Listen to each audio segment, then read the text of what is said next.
ito yung Ilocos Empanada sa mga nagtatanong kung bukas ba sila, araw-araw silang bukas mga kois. Ayan o, tambak, daming tao. Kaya pag pumunta kayo dito, agahan nyo lagi.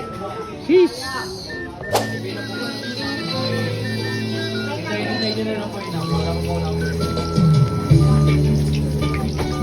Maraming umiiyak dito tayo. Bakit? Hindi daw authentic. Sabi ko, wala namang sinabing authentic eh. Basta sabi ko, Ilocos Empanada yan. Ganun. Sabi ka naman? Authentic to. Kasi, siyempre, homemade. Sarap. Ha?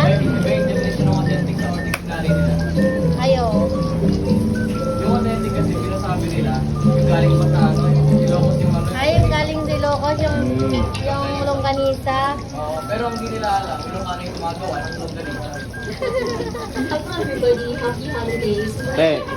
Authentic hindi. Authentic to, siyempre. Kakain pa ba? Sarap hindi. Masarap.